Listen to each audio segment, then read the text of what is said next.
पिछली बार हमने देखा था फाइनली गोजो जो था वो अब जोगो और हानामी से लड़ाई करने वाला था। गोजो अपने हानामी से बोलता है, हानामी मैं तेरे को सबसे पहले मारूंगा।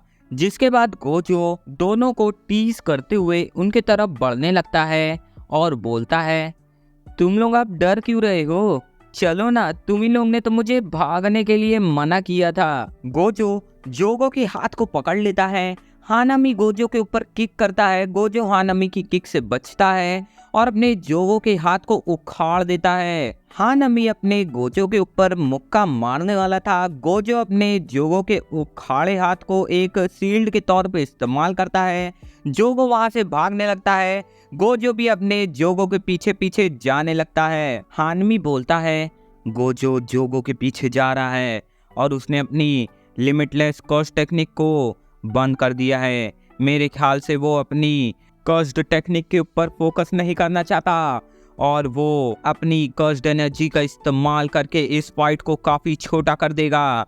तो मेरे ख्याल से मुझे भी अपनी कर्स टेक्निक को डीएक्टिवेट कर देना चाहिए। जोगो हानमी को ऐसा करने से मना करता है, लेकिन देर हो चुकी थी। हानमी ने उसे डीएक्टिवेट कर दिया था और गोजो ने उसके ऊपर हमला कर दिया था। गोजो हानामी की सींग को उखाड़ लेता है और बोलता है, मुझे पता था तुम अपनी एम्प्लीफिकेशन और कर्स्ड टेक्निक का एक साथ इस्तेमाल नहीं कर सकते, इसीलिए मैंने तुम पे हमला किया। जोगो बोलता है, सातोरू गोजो, तुम काफी भयानक हो।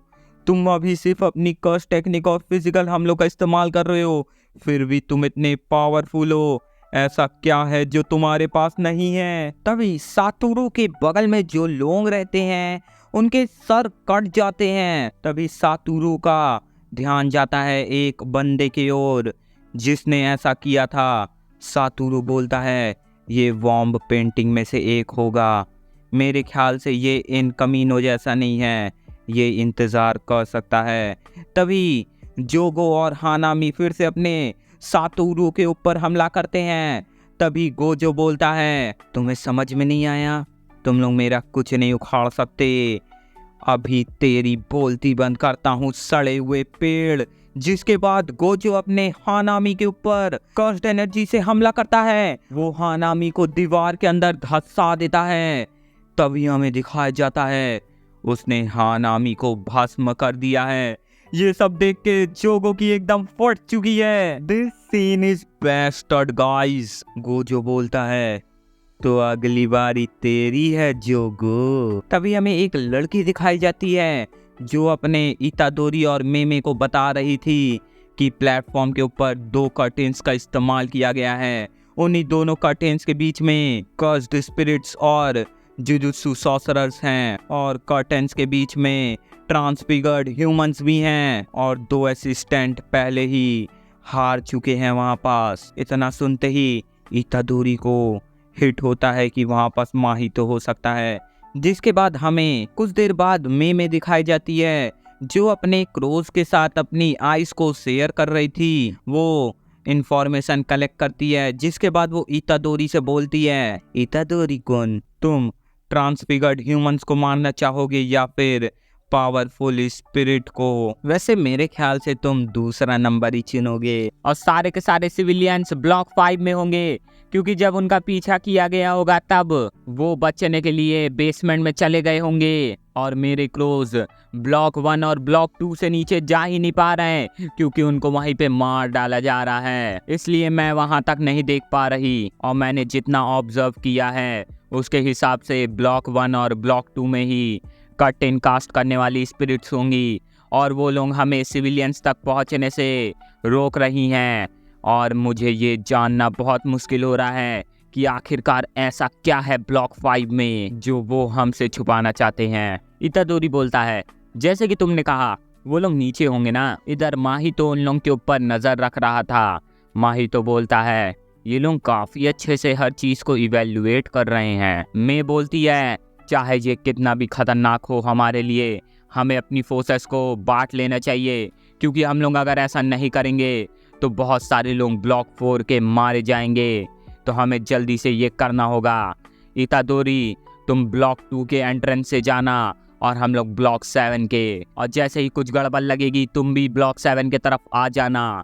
और हाँ इतादोरी, मैं दुआ करती हूँ अगली बार जब हम लोग मिले तो सारे लोग रेस्क्यू हो चुके हों। इतादोरी बोलता है, आप चिंता मत करिए मेसान, हम लोग जरूर जीतेंगे। हमें इतादोरी दिखाया जाता है जैसे ही वो ब्लॉक 2 के एंट्रेंस से घुसता है, उसके सामने एक कीड़ा जैसा कस्ड स्पिरिट था जो एक इंसान को खा रहा था। इतादोरी को गुस्सा आता है, लेकिन इतादोरी अपनी काम की बात कहते हुए बोलता है, क्या तुमने किसी चेहरे पे निशान वाले बंदे को देखा है?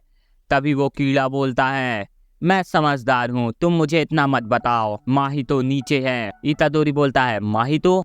लेकिन अभी हमें नाम से मतलब नहीं है, मुझे उस कमीने को पेलना है। कीड़ा बोलता है, वो कर्टेन को प्रोटेक्ट कर रहा है। इतादोरी को विश्वास नहीं होता, ये चिमकांडी जैसा कस्ड स्पिरिट दो कर्टेन्स को कास्ट कर रहा है। तभी इतादोरी उसकी बात पे फिर से गौर करता है। इतादोरी को समझ में आता है, उसने ऐसा नहीं बोला कि वो इसको क्रिएट कर रहा है, वो तो बस इसे प्रोटेक्ट कर रहा है। ये काफी सस्पिशियस है।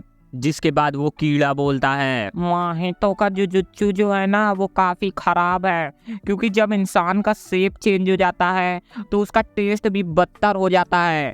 इतना सुनते ही इतादोरी बहुत ज्यादा गुस्सा आ जाता है। वो उस कीड़े पे हमला कर देता है और बोलता है, तुम लोग इंसान को अंडर एस्टिमेट करना बंद करो। कीड़ा बोलता है, तुम समझदार लग रहे हो, तो चलो बताओ मैं किस टाइप का कस स्पिरिट हूँ। इतादोरी सोच के बोलता है, तुम तो ग्रास हॉपर कस्ड स्पिरिट हो, क्योंकि तुम उसके जैसे दिखते हो। वो कस्ड स्पिरिट चौंक जाती है और बोलती है, तुम तो समझदार हो। तभी ग्रास हॉपर इतादोरी के ऊपर हमला करने लगता है। इतादोरी उसके हमलों से बच रहा था और उसके हमलों को एनालाइज कर रहा था कि उसके हमला करने की टेक्निक कैसी है। और वो ग्रास हॉपर सोच रहा था कि इतादोरी बस उसके हमलों से बच रहा है। ये सब देख के वो ग्रास हॉपर फिर से इतादोरी से पूछता है, क्या तुम समझदार हो या बेवकूफ हो? मैं तो समझदार हूँ। जिसके बाद इतादोरी बोलता है, जो लोग समझदार होते हैं ना वो सबके मुंह पे ऐसे नहीं बोलते। और ये सुनते ही ग्रास हॉपर का मुंह बंद हो जाता है और वो एम्बैरेस फील करने लगता है। यहीं से शुरू होती है 2 आर्म्स वर्सेस 4 आर्म्स की बैटल। इतादोरी का हर हमला ग्रास हॉपर को लग रहा था। ये सब देख के ग्रास हॉपर बोलता है, मेरे पास बहुत सारी आंखें हैं और मेरे पास 4 हाथ हैं, फिर भी ये मुझे कैसे हिट कर पा रहा है? लेकिन जो भी हो, मैं ज्यादा समझदार हूँ और मेरे पास एक एडवांटेज है, मेरी बॉडी ज्यादा फ्लेक्सिबल है उससे। ग्रास हॉपर अपने डंक को बड़ा करता है और इतादोरी की तरफ बढ़ाता है। इतादोरी उसके डंक को पकड़ के तोड़ देता है और इतादोरी स्माइल करते हुए बोलता है, तुम्हारे पास सब कुछ है लेकिन मेरे पास ट्रिक्स है।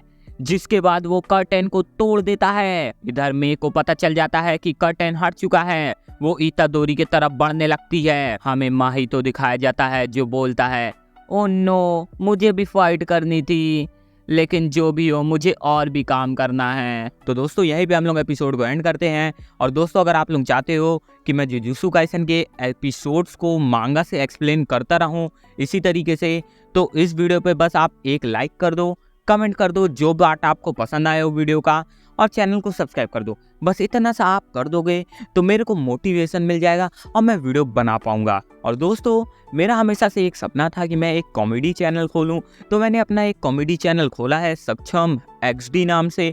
उसको जाके सब्सक्राइब कर लो। मैं उस पर कॉमेडी वीडियोस डालने वाला हूं। अगर आपको पसंद है एंटरटेनमेंट वीडियोस देखना तो जाके सब्सक्राइब कर लो यार।